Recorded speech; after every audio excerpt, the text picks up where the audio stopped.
Feeding it into Horford. Horford catches, kicks, Dort for the win. It's good! Paisley in transition. He elevates and detonates at the rim. What a drive, SGA. Another and one. As Maladon bombing away from downtown has been on fire all night.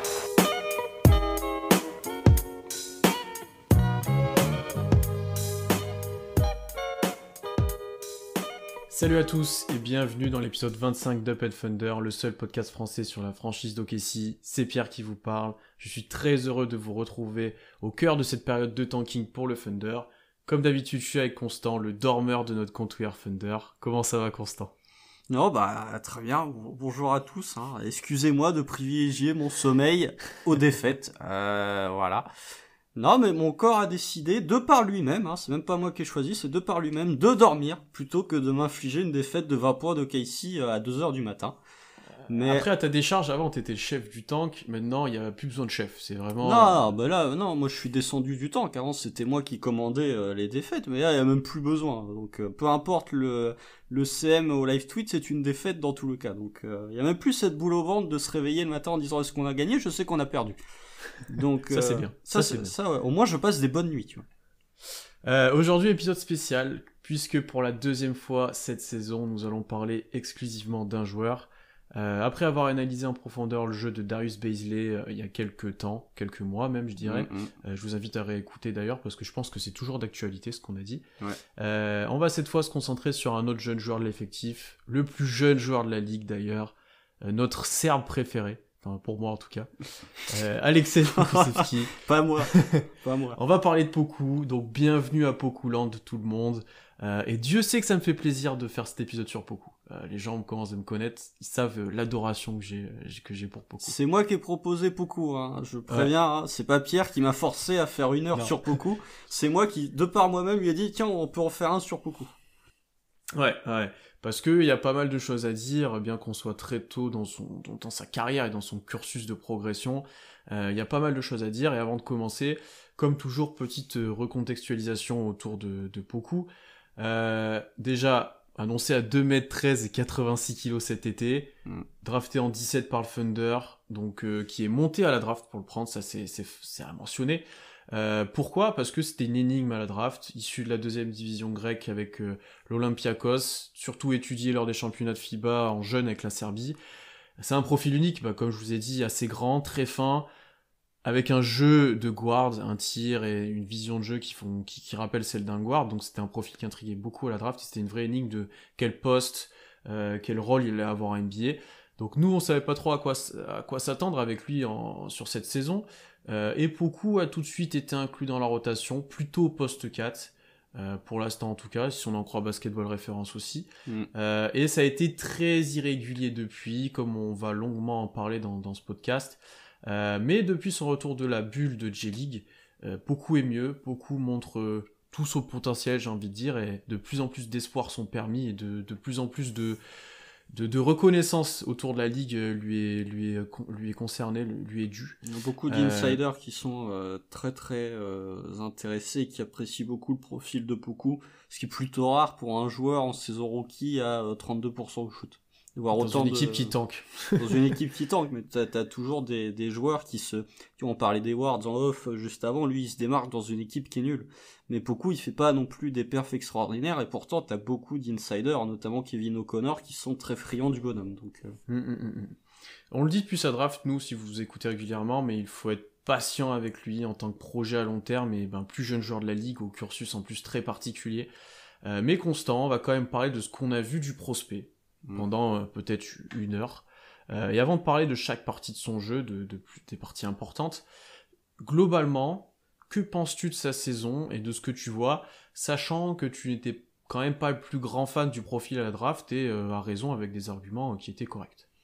J'étais pas le plus grand fan du profil à la draft, pour des raisons déjà qui étaient des petits soucis concernant le joueur et concernant la potentielle friabilité du joueur, parce qu'on sait que des joueurs grands comme ça et faibles, je veux dire en termes de physique, souvent les genoux ça peut un peu tousser, donc ça m'inquiétait. Surtout quand on le comparait à Porzingis qui est aussi fragile qu'une feuille de calque, ça prêtait un petit peu à l'inquiétude. Et j'étais aussi un petit peu pas très content parce que pour moi il y avait des profils qui étaient partis après beaucoup que je trouvais plus intéressants que le sien. Toujours est-il que j'ai été le premier ou l'un des premiers à dire et à reconnaître que en termes de potentiel, Poku était probablement dans le top 10 voire dans le top 5 de cette draft s'il arrivait à son potentiel plein. Cette saison, mon avis sur la saison de Poku, il est en deux temps. Très clairement, je pense que c'est aussi ce qu'on va évoquer quand on va un peu plus rentrer dans le détail. Il y a une période pré-bulle de G-League et il y a une période post-bulle de G-League. La période pré-bulle de G-League, on peut pas vraiment dire qu'il est confirmé ce pourquoi on l'avait drafté. Il y avait quelques flashs qui étaient intéressants, il y avait une progression... Enfin, il y avait un niveau qui était supérieur à ce qu'on espérait en défense, mais malgré tout, c'était pas non plus la folie. Par contre, le post-G-League, on a vu un Poku qui était un peu plus libre, un peu plus en confiance, et là, pour le coup, même moi, sur certains matchs, j'ai été forcé de reconnaître que, effectivement, Poku est un joueur que je commence à apprécier parce que je vois le potentiel qu'il peut avoir. Donc voilà, plutôt satisfait pour l'instant de la saison de rookie de Poku, parce qu'il y a des axes sur lesquels je pensais pas le voir aussi fort dès sa saison rookie. Néanmoins, il y a quand même un énorme chantier à faire avant qu'il devienne vraiment un joueur régulier dans une rotation NBA. L'ampleur du chantier est, comme on l'estimait, encore très grande, et je suis d'accord avec toi que déjà, il confirme pourquoi tu pouvais faire ce pari-là à la draft, et tous les espoirs qui étaient placés autour de lui.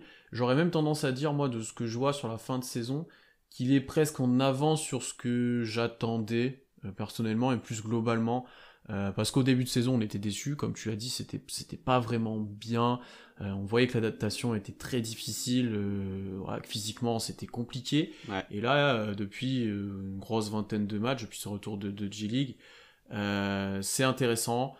On voit ce qui peut faire de lui un joueur presque unique en NBA, j'ai envie de dire, hein, parce qu'il fait vraiment des choses uniques.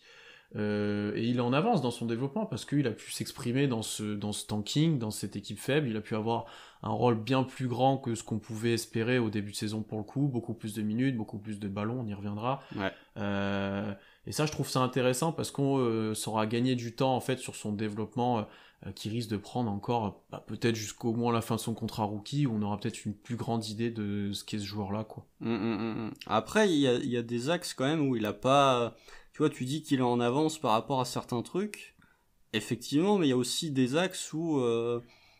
moi, je trouve qu'il est un peu en retard. Je pense que son shoot, on l'évoquera un peu plus en détail, mais je m'attendais à ce qu'il soit quand même un peu plus régulier et qu'il rentre un peu plus dedans à partir du moment où on l'a drafté. Tu vois, il fait quand même une saison qui est un peu remontée au niveau des pourcentages, mais qui était quand même historiquement bas en termes de rapport entre volume de tir et pourcentage de réussite. Pendant un moment, là c'est un peu remonté, mais c'est pas non plus la folie. Je trouve que c'est quand même... Si je dois dire que c'est un axe sur lequel je trouve qu'il est un peu en retard par rapport au temps de passage qu'on lui pensait, je dirais que c'est un peu sa réussite au tir. Réussite au tir, d'ailleurs tu me fais une bonne transition, qui est beaucoup mieux depuis son passage en G-League, parce qu'avant d'aller en profondeur dans son jeu, on va déjà juste poser cet élément-là.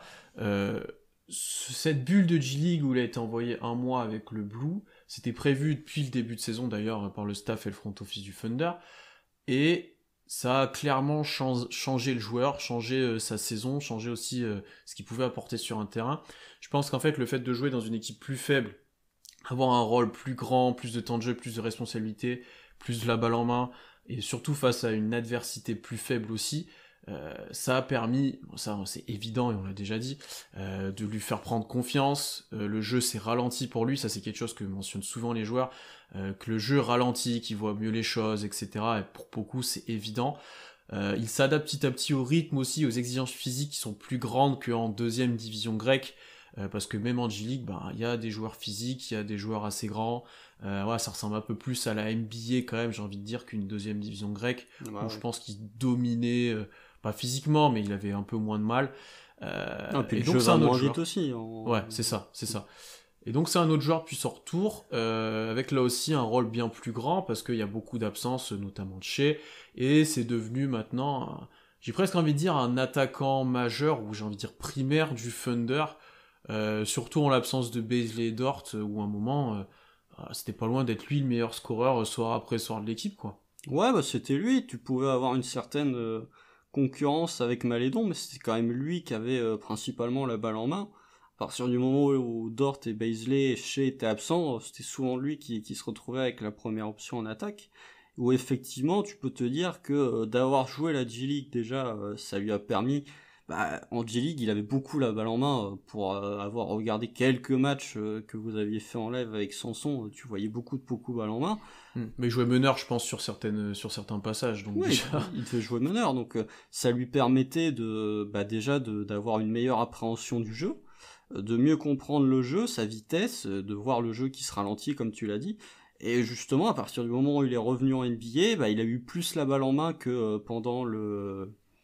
pendant sa première période avant le départ en G-League. Donc ça lui a permis de se développer dans ce registre-là et de montrer justement sur cette séquence des talents en tant que meneur, en tant que créateur de tir qu'on ne voyait pas en début de saison pour lui. Complètement. Maintenant, on va revenir point par point sur ce qu'on voit de Poku, sur comment on l'analyse. Tu m'as dit, le premier point, toi, qui te chagrine un petit peu, sur lequel t'es un peu chafouin, c'est peut-être son tir, Ouais. Notamment en termes de pourcentage. Est-ce que tu peux m'en dire plus? Et je sais que tu auras sûrement des chiffres aussi pour illustrer ça. Donc est-ce que tu peux un peu développer cet avis-là? Alors déjà, d'un point de vue global, faut quand même résumer les pourcentages au tir de Poku. Surtout à 3 points, cette saison, Poku, c'est 26,5% de réussite à 3 points. C'est pas beaucoup, hein, globalement, surtout quand tu en tentes quasiment 4 par match, c'est pas beaucoup du tout. Donc, quand tu arrives à des pourcentages de réussite à 3 points qui sont équivalents à ceux de Russell Westbrook certaines années, bon, il y a peut-être un moyen de progresser. Néanmoins, le point qui est intéressant, c'est que monsieur a grandement progressé au niveau de sa réussite au tir entre son prêt et le post-Star Break. Puisque avant le All-Star Break, il était à 18% de réussite à 3 points, ce qui là pour le coup est vraiment pas beaucoup. Sur le retour du break, il est passé à 31% de réussite au tir. Alors, c'est pas non plus fou, hein, 31% de réussite au tir à 3 points. C'est pas non plus la folie, néanmoins, ça constate, enfin c'est signe quand même d'une certaine progression. Et moi je trouve que c'est un axe où effectivement il avait des temps de retard, enfin il avait un certain retard sur ses temps de passage. Néanmoins, là, il y a une certaine progression qui est en train de se faire. Après, si on rentre un peu plus dans le détail, notamment au niveau de sa sélection de shoot, on voit que Poku est un joueur qui prend beaucoup de catch and shoot. Puisque quasiment la totalité de ses tirs à 3 points pris sont des catch and shoot et très rarement des pull-up. Et on voit qu'en catch and shoot, il a un pourcentage de réussite qui est intéressant, entre guillemets, puisque c'est 28%. C'est pas non plus la folie, mais ça reste quand même plus que son pourcentage sur la saison. Après, si tu peux aller chercher dans les détails un peu plus, tu vois que Poku est bon, par exemple, au niveau du chrono, il est bon quand il prend des tirs rapidement. Quand l'attaque du Thunder est pas une attaque placée, c'est plutôt une attaque de contre-attaque où le ballon circule vite, où tu prends un tir rapidement. Là, pour le coup, il est efficace. Tu vois aussi qu'il est efficace, il est beaucoup plus efficace quand il prend des tirs contestés que quand il prend des tirs grand ouverts. Ce qui quand même est assez paradoxal, puisque sur les tirs qu'on appelle contestés, il a 36% de réussite au tir à 3 points. Par contre, sur les tirs grand ouverts, qui sont les tirs qui prend le plus, il n'est qu'à 26% de réussite au tir. Donc ça, c'est quand même assez paradoxal. Donc voilà, pour le shoot de Poku, j'ai envie de te dire que si tu regardes les stats, les pourcentages sont pas bons. Il y a du mieux en retour de break de All-Star, mais 31% pour Poku, c'est quand même assez faible, je trouve. Si tu regardes, il y a beaucoup de catch and shoot, ce que je trouve intéressant quand même, parce que c'est toujours intéressant, surtout avec une attaque d'OKC où t'as pas mal de joueurs qui sont capables de porter la balle. Si Poku, en plus de créer pour les autres, est capable de sanctionner en catch and shoot, je trouve ça plutôt intéressant. C'est pas encore totalement le cas. Va falloir rentrer ces tirs grand ouverts parce que quand on t'en laisse beaucoup, ce serait quand même bien de les rentrer. Donc ouais, c'est un axe sur lequel il progresse, mais ça reste quand même pour moi encore beaucoup trop insuffisant pour vraiment se dire ouais, Poku il a fait une bonne saison rookie au tir. Je te rejoins sur la plupart des choses. Déjà que son tir, c'était peut-être le point majeur de sa draft assez haute, et je pense que ça sera le point central de son futur dans la ligue s'il est capable de sanctionner loin. Comme tu l'as dit, très compliqué en début de saison en termes de pourcentage, un peu mieux maintenant.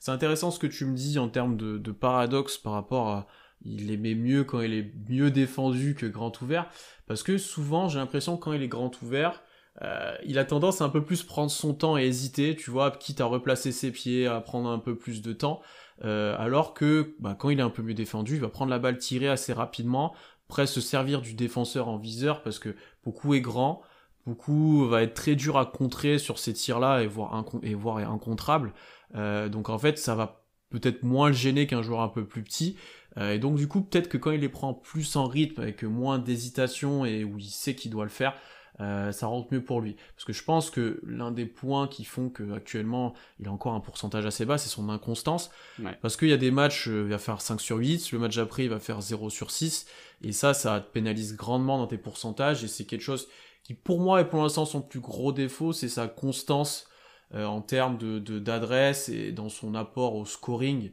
Ça commence de progresser parce qu'il a apporté, on va le voir ensuite, un peu de diversité dans ses choix de tir, de plus en plus, bien que comme tu as dit, il prend beaucoup de 3 points, il y a de plus en plus de choses qu'il peut faire, donc ça va peut-être se lisser un peu avec le temps, mais l'inconstance pour l'instant c'est son plus gros défaut, parce que aussi ce qui faisait son intérêt à la draft, c'était pas il faut quand même le dire, c'était pas forcément son haut pourcentage à 3 points, c'était sa capacité à les prendre, parce que je crois qu'en Grèce il était à peine 32%. C'est juste prenait des 3 points qui étaient tellement difficiles que c'était compliqué. C'est ça. Sélection de tir compliquée, et c'est juste qu'on était face à un joueur de 2m13 qui tirait dans tous les sens avec une gestuelle que moi je trouve fluide, plutôt agréable à regarder, plutôt propre.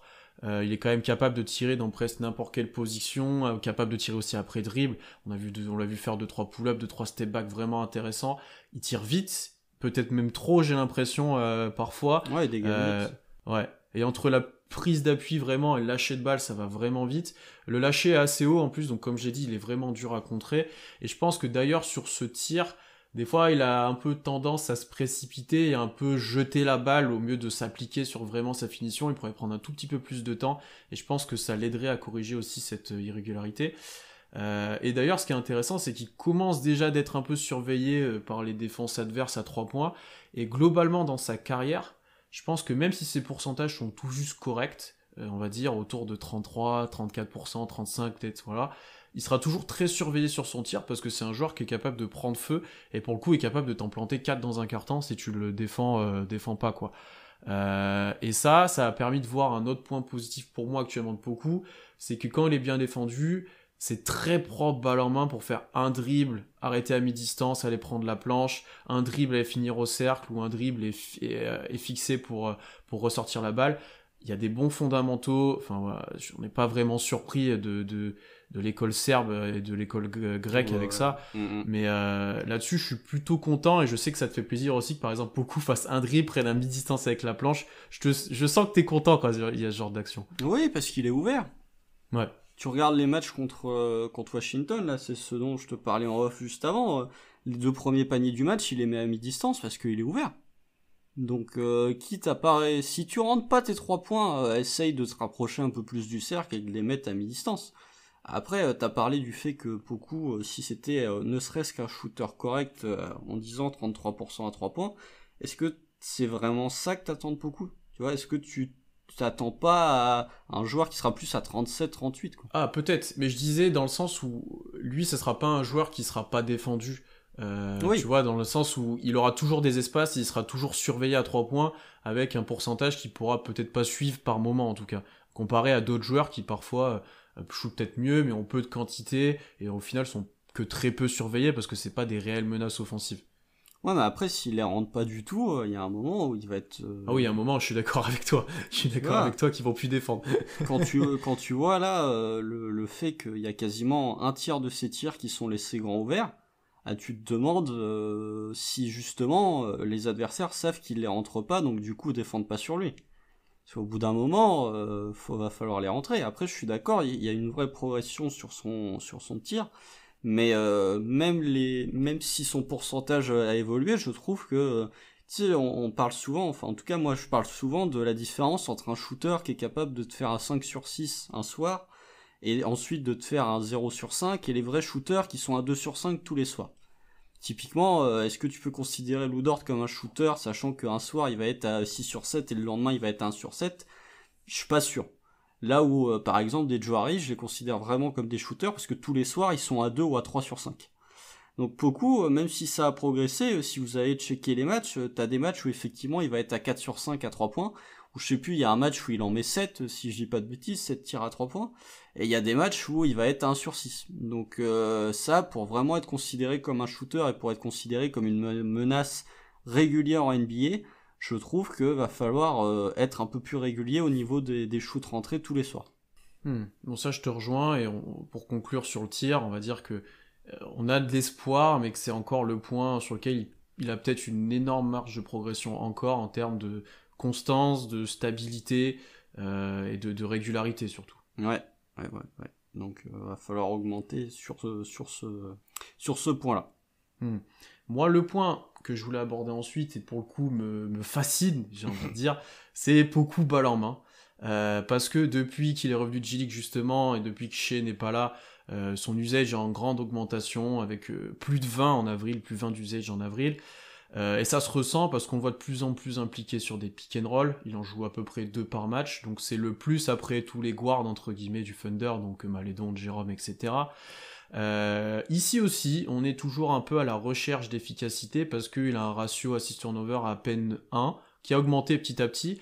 En fait, son turnover percentage était très haut en début de saison et il est stable depuis, mais malgré malgré qu'il y ait de plus en plus de ballons qui jouent le ballon avec le ballon en main, il fait pas plus de turnover et son assist percentage a augmenté. Tu vois, on n'est pas dans un truc plus propre, mais c'est un petit peu mieux, tu vois. Même l'usage a augmenté. Hein. Ouais. Il y a encore beaucoup de travail, mais alors là, pour le coup, les flashs sont vraiment incroyables.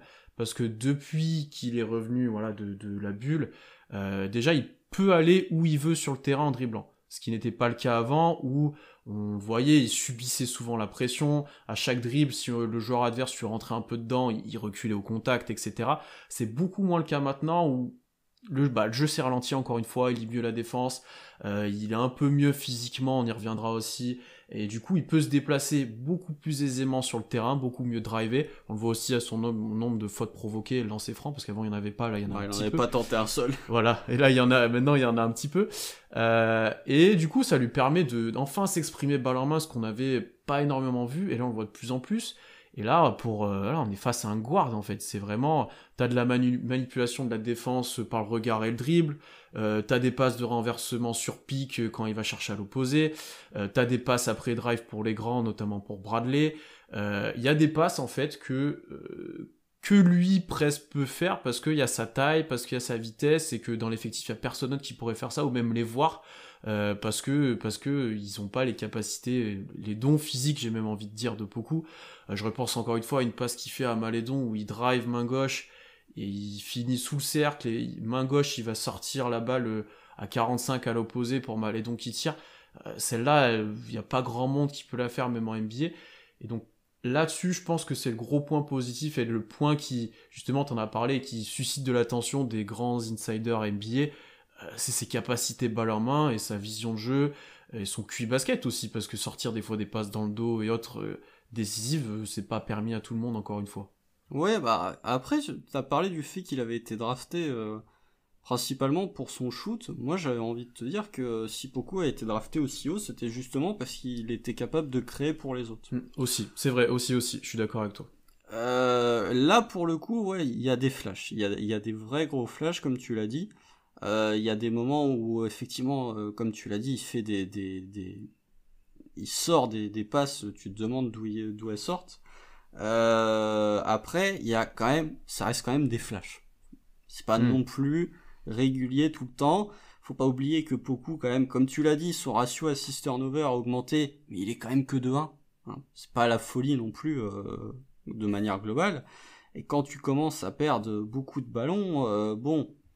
Tu vois, même un ratio assist turnover de 1, ça me fait pas particulièrement rêver. Non, je suis d'accord. Je suis d'accord. 2,7 assists, c'est bien, mais c'est encore peu. Bah ouais, et puis surtout quand tu perds beaucoup de ballons, au bout d'un moment, bon. Mais un point intéressant, entre guillemets, c'est que son usage rate a augmenté au fil de la saison sans que ça touche vraiment à son ratio assist-turnover. Ouais. Parce que si on prend par exemple le mois de mars, le usage rate de Poku il est à 19, ce qui est quasiment le plus haut de toute la saison. Son ratio assist-turnover il est à 1,27, ce qui est le plus haut de toute la saison aussi. Donc ça pour le coup je trouve ça intéressant.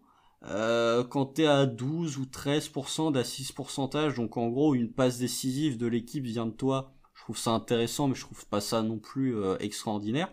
Ça montre qu'il est capable de créer mais que l'attaque passe pas principalement par lui.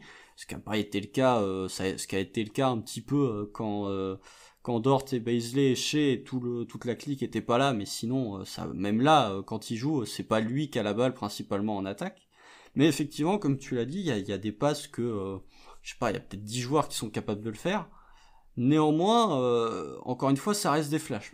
Alors je suis d'accord avec toi pour dire que les flashs sont incroyables et je pense que c'est pour ça que beaucoup de joueurs sont tombés amoureux de Poku. Beaucoup de joueurs, beaucoup d'insiders et beaucoup de journalistes sont tombés amoureux de Poku.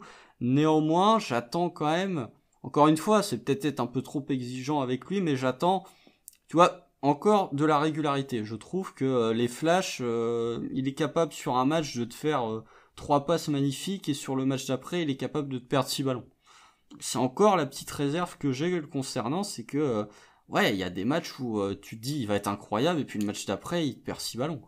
De toute façon, je pense que le problème de régularité touche à peu près tout. Il fait des très bons matchs où tout va bien et des matchs où ça va un peu moins bien sur presque tous les aspects. Bien qu'en termes de passes, j'ai quand même l'impression, surtout en fin de saison où il a beaucoup la balle en main, là quand il n'y avait pas tout le monde, tu l'as dit, presque à chaque match, il en faisait 4 ou 5 parfois, tu vois. Ouais.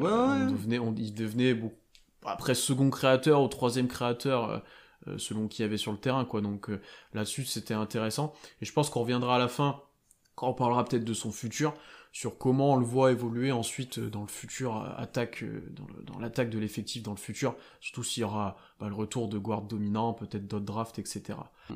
Alors peut-être sur les passes, parce que du coup, puisqu'on parlait de la création de Poku, on va peut-être embrayer comme ça sur une stat que moi j'aime bien, c'est vers qui les passes de Poku vont. On a fait ça avec Bazley, on a vu que les passes de Poku allaient souvent à un meneur, parce que généralement il essayait de pénétrer, et puis quand il voyait que ça marchait pas, il fait bon je redonne la balle à mon meneur qui va faire autre chose. Tiens, crée à ma place, j'ai trop de mal. Tiens, vas-y, prends un tir pour moi, parce que moi j'arrive pas. Si on va chercher les fréquences de passes de Poku, alors on tombe sur logiquement, et pas tant que ça au final. Enfin si un petit peu quand même, mais logiquement 31% des passes de Poku vont vers Malédon contre seulement 11% pour Shea. Ce qui est quand même à noter, t'as quand même un sacré écart entre les deux. Ce qui peut c'est en fréquence ou c'est en quantité? C'est en pourcentage. Donc c'est en gros sur 100%, t'as 30% des passes de Poku qui vont vers Malédon. Parce qu'il a pas joué tant de matchs que ça avec Shea, c'est pour ça que je te pose cette question-là. C'était mon point. C'était pour ça de dire qu'il y avait un grand écart, mais au final c'était pas si déconnant que ça, puisque les matchs où Poku jouait avec Shea, enfin les matchs où Shea était présent, Poku avait un temps de jeu limité, là où je pense que Poku, à partir du moment où il est revenu de la bulle de G-League, il a tout le temps été associé avec Malédon quasiment. Donc il y a 30% de passes vers Malédon, donc ce qui est logique, tu redonnes la balle à ton meneur. Cependant, là où on avait vu que les passes de Bazley vers le meneur, en fait, représentaient quasiment 90% de ses passes, il y a 7% de passes pour Kenrich Williams, il y en a 7 pour Isaiah Roby, il y en a 5 pour Dort, il y en a 3 pour Svi, il y en a 3 pour Mike Muscala. En fait, c'est des passes de kick-out, quoi. C'est des passes de Poku en tant que créateur qui ressort pour un shooter. T'en as 8% pour Ty Jerome qui évolue pas tant que ça en tant que ball handler, il prend surtout des tirs.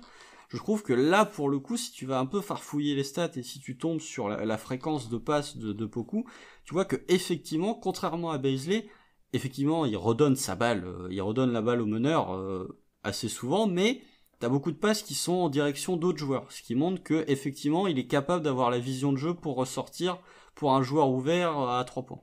Et en plus, je vais encore plus confirmer ton propos en revenant sur celle qu'il fait à Malédon, parce qu'il a une vraie connexion avec Malédon sur du drive and kick, on l'a vu à plusieurs fois, comme je l'ai cité tout à l'heure.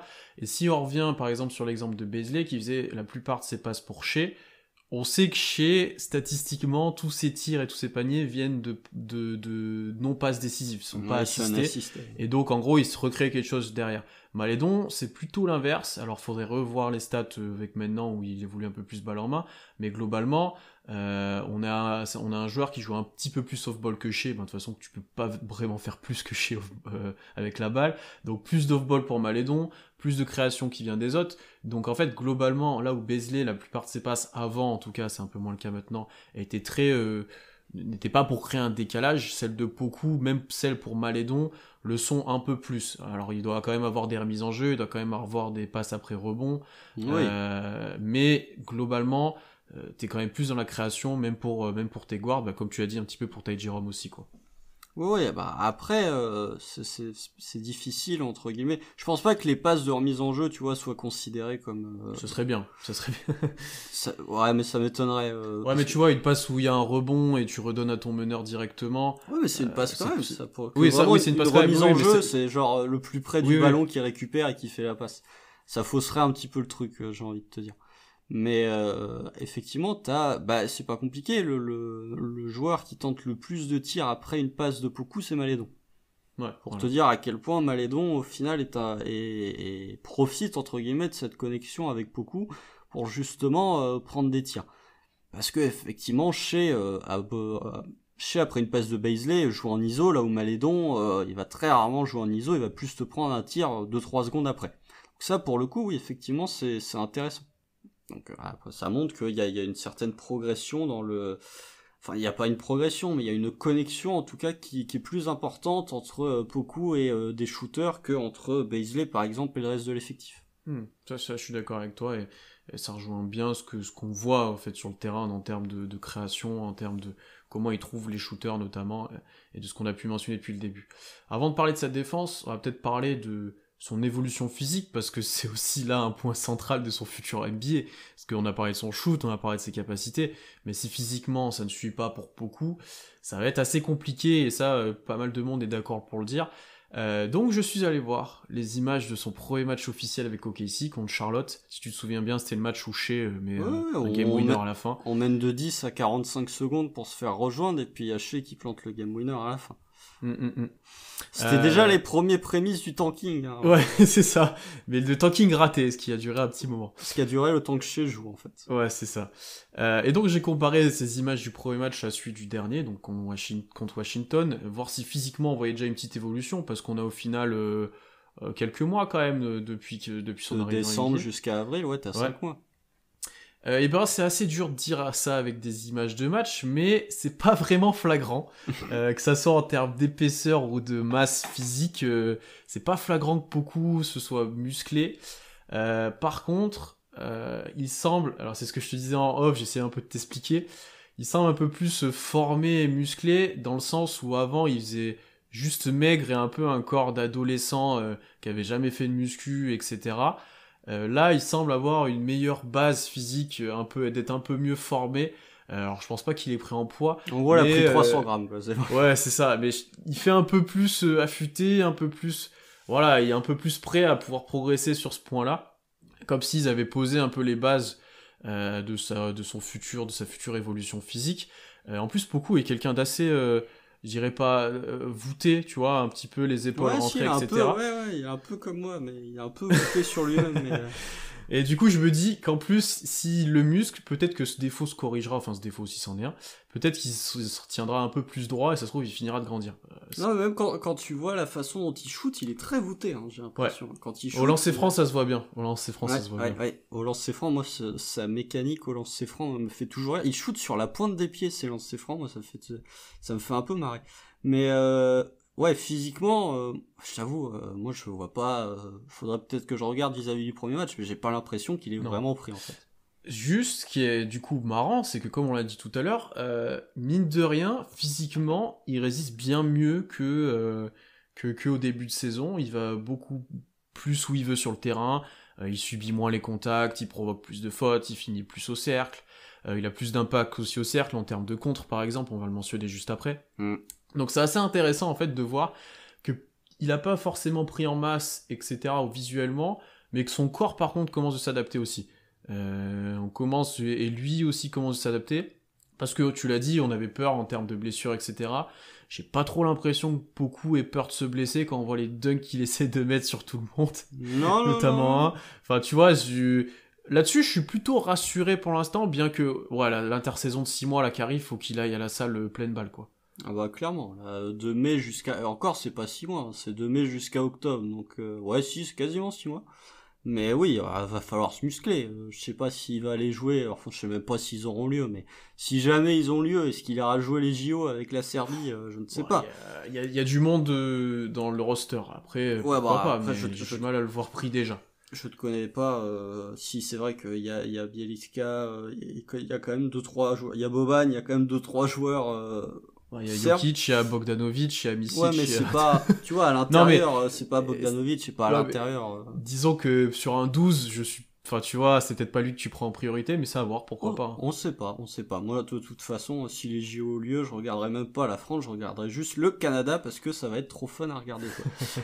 En plus, il y a la moitié de notre effectif dedans, donc vraiment, ça va être fun. Mais, non, mais, ouais, après, il va falloir se muscler, c'est sûr. Je sais pas s'il résiste mieux au contact, j'ai l'impression qu'il les gère mieux, ce qui est différent.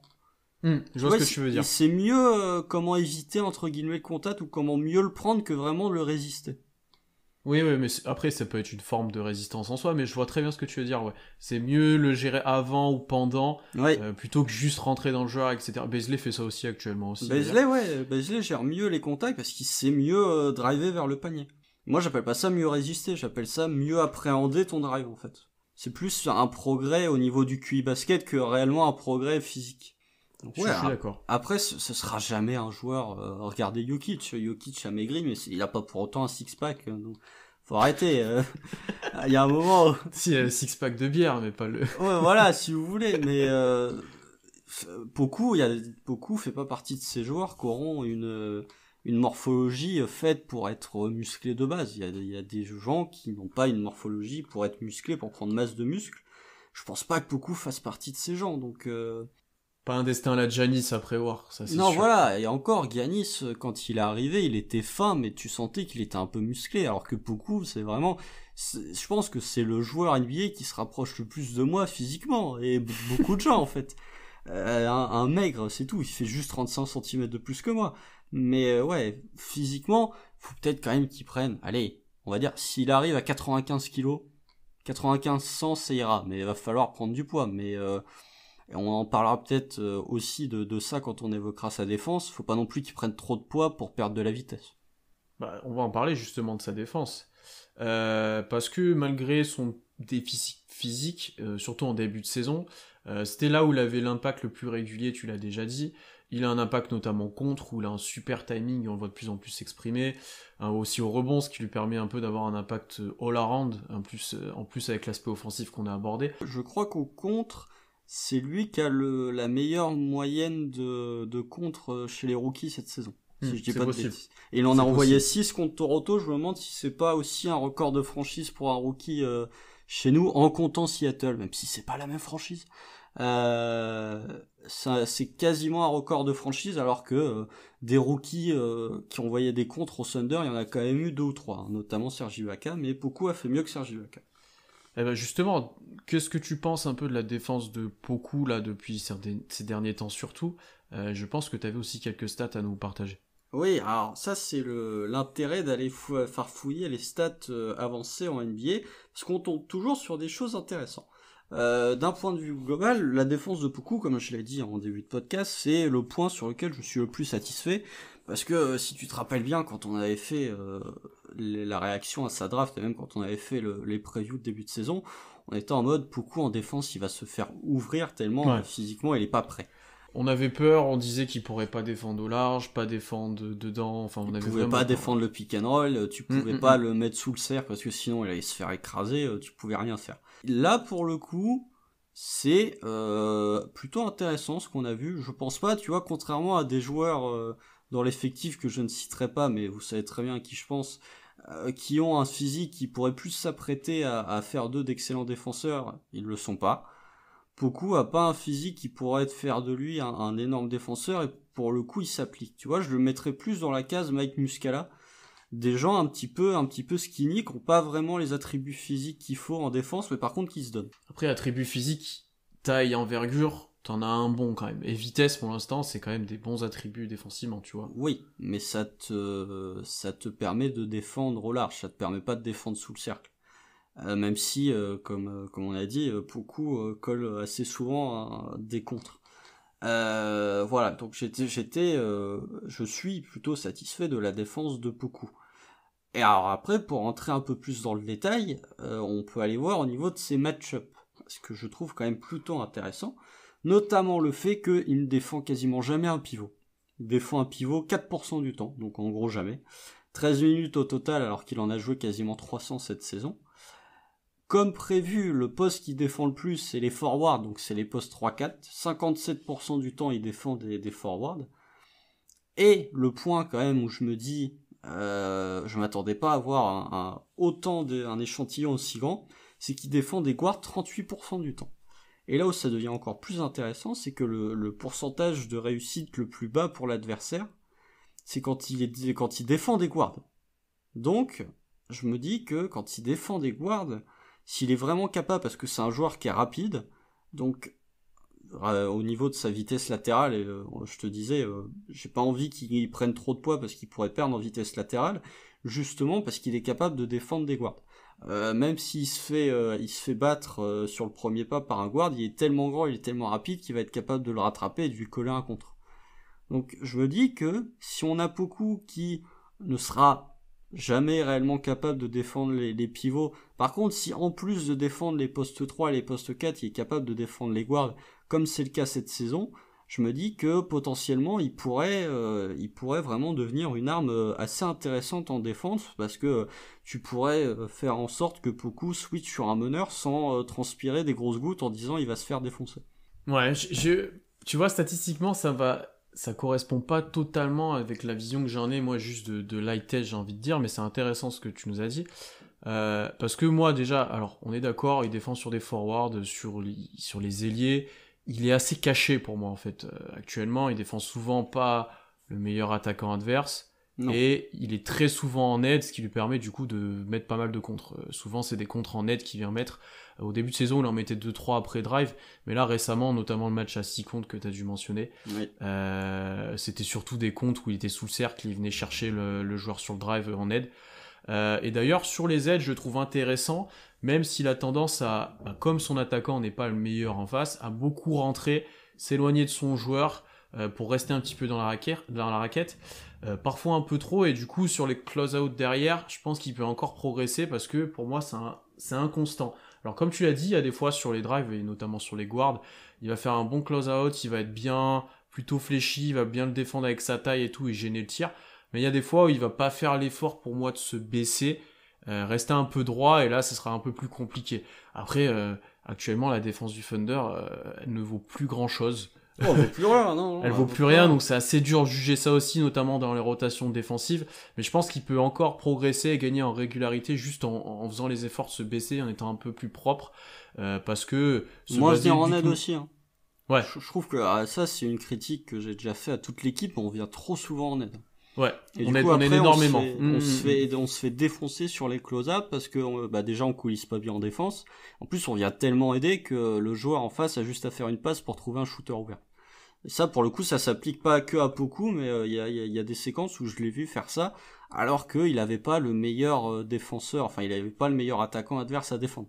Je suis d'accord. Donc juste des petits changements d'attitude, et puis après être dans une défense collective un peu plus structurée et mieux organisée, parce qu'actuellement, comme on le dit, c'est pas trop le cas.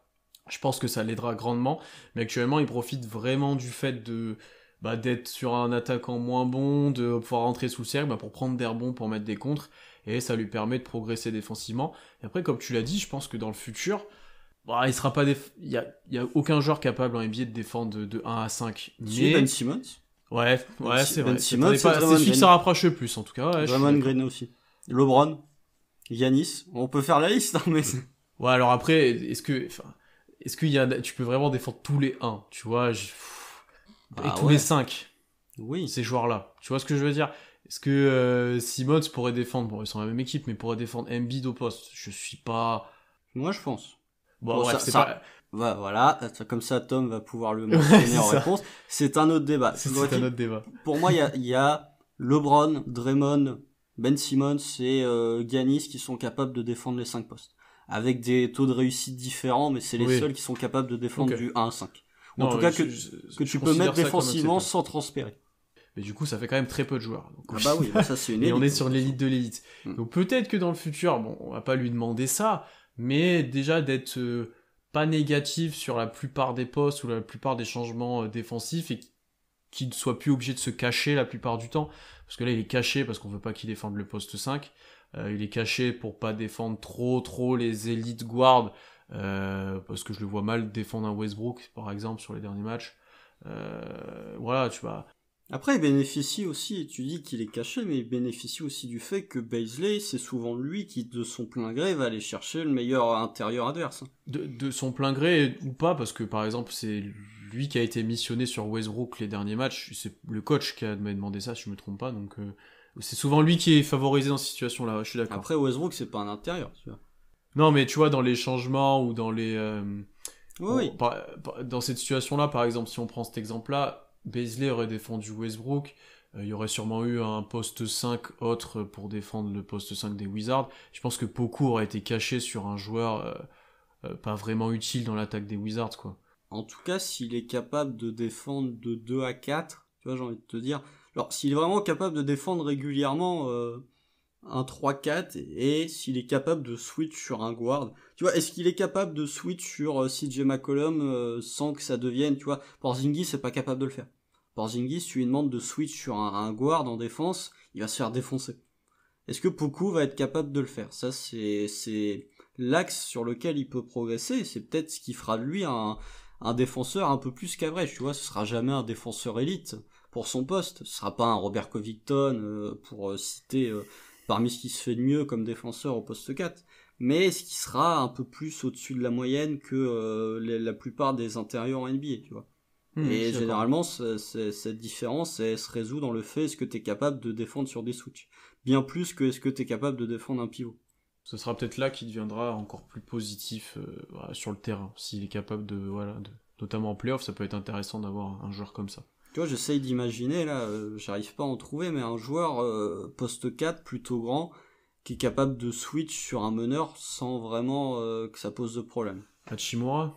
Ouais, mais il fait pas la taille de Poku après. Mais... Ouais, non, oui, après c'est un joueur plus petit et qui défend vraiment complètement sur les guards, je ne sais pas. Oh, il défend sur tout le monde, lui, il en a rien à foutre. Oui, c'est pas faux. Ouais, à voir, ouais. Non, mais tu vois, est-ce qu'il va... Alors, attention, hein, je ne compare pas les joueurs, mais est-ce qu'il va être capable de faire ce qu'a fait Kevin Durant? C'est-à-dire que KD, quand il est arrivé en NBA, c'était un défenseur très moyen. Et à partir du moment où il est arrivé à Golden State, c'est devenu un gros contreur. Pas un extraordinaire défenseur à l'intérieur.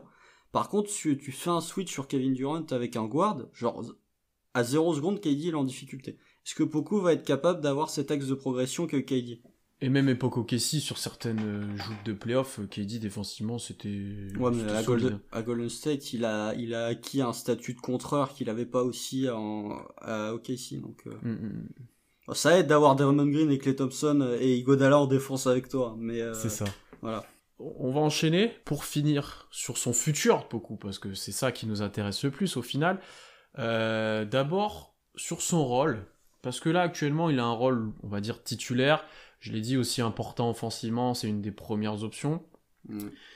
Dans le futur, avec le retour de Shea, avec potentiellement la draft de 1 ou 2 gros prospects, il devra peut-être se réadapter dans un rôle un petit peu plus faible, peut-être un petit peu plus off-ball. Donc déjà, est-ce que tu le vois se réadapter là-dedans? Et surtout, est-ce que ça peut être un titulaire? On sait qu'on a ce débat souvent, Bazley Poku, titulaire en 4. Comment tu vois un peu le futur pour lui? J'ai pas envie qu'il évolue off-ball, en fait. Ou en tout cas exclusivement off-ball. Moi j'ai plutôt envie de l'avoir en tant que meneur de ballon, alors pas en tant que ball handler primaire, peut-être 2e ou 3e ball handler, tu vois, je préfère l'avoir lui en tant que ball handler pour l'instant qu'un Lou Dort, par exemple. Même si Lou Dort a fait beaucoup de progrès, je trouve que dans la vision de jeu, dans les décalages qu'il peut créer, Lou Dort est surtout un ball handler pour lui-même, là où Poku peut être... C'est un slasher, et Poku c'est un créateur. Tout à fait. Merci d'avoir les termes exacts que je n'ai pas. Mais donc voilà, je préfère avoir beaucoup un petit peu d'alternance, tu vois, j'ai envie de te dire des séquences où j'aimerais bien qu'il fasse un peu de tout en fait. J'ai pas envie qu'on le cantonne dans un seul rôle. J'aimerais bien qu'il y ait des séquences où t'as par exemple un pick and roll, je ne sais pas moi, Poku avec un intérieur où c'est Poku qui est balle en main. J'aimerais bien qu'il y ait des séquences de pick and pop où c'est Shea ou Kyle Cunningham qui fait un pick and pop pour Poku et qui sert Poku à 3 points.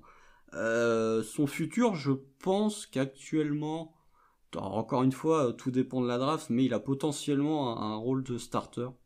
Dès l'année prochaine, j'ai envie de te dire, ou en tout cas, s'il sera pas starter l'année prochaine, il aura un rôle assez conséquent en sortie de banc, tout simplement parce que le Thunder croit en lui et va lui donner des minutes, et j'ai l'impression que c'est un joueur, plus tu lui donnes de minutes, plus il va progresser, ce qui n'est pas forcément le cas de tout le monde, mais c'est quelqu'un qui a besoin de jouer pour vraiment progresser. Donc ouais, son futur, moi j'ai envie de le voir un petit peu ce qu'il fait actuellement en fait, mais avec plus de régularité. Plus de passes en limitant les turnovers, un peu de la défense, progresser un petit peu, peut-être prendre un peu plus de match-up défensive compliqué que ce qu'il prend actuellement, une plus grande régularité au shoot, et à partir du moment où tu as un joueur qui rentre ses tirs, qui est capable de créer et qui défend sans être négatif, bah tu as un joueur très fonctionnel en NBA. Et tu vois, pour moi, c'est sans même parler pour l'instant de plafond, parce que le plafond de Poku, je sais pas ce qu'il est réellement. Et si c'est déjà un joueur qui tourne à, je ne sais pas moi, 14 points, 6 rebonds et 3 passes à 38% au tir, je serais déjà très content. Ah bah oui, je suis d'accord avec toi. Je suis encore plus d'accord avec le fait que, ouais, en troisième créateur, deuxième, ça serait le plus intéressant. Et du coup, j'ai du mal à me projeter. Est-ce que ça sera peut-être mieux pour lui d'être en sortie de banc, donc avec un rôle important, comme tu l'as dit, ou il y aura peut-être moins de ball handlers sur le terrain en même temps.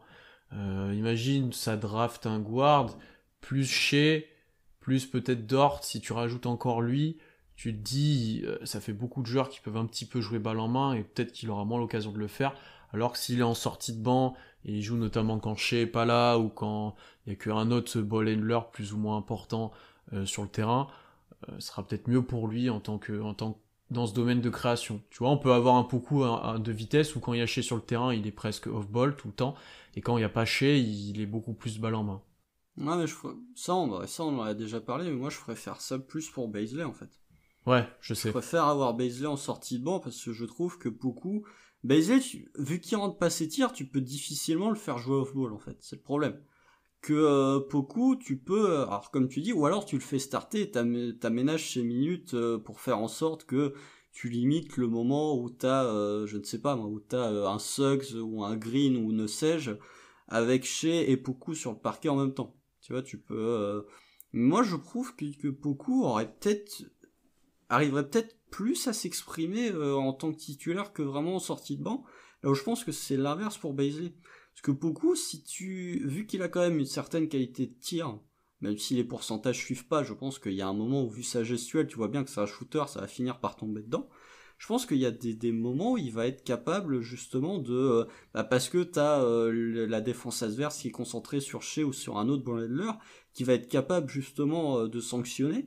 Et t'as d'autres séquences où t'as l'attaque qui va t'as la défense adverse qui va laisser à Poku la balle en main, et où il va les punir, non pas par un tir en catch and shoot, mais parce qu'il va être capable de trouver un joueur qui va venir cutter sous le panier ou pour trouver un shooter. Donc je trouve que en fait l'alternance dont tu parles off-ball et ball handler, je pense qu'elle est plus possible en ayant un Poku titulaire qu'en sortie de banc.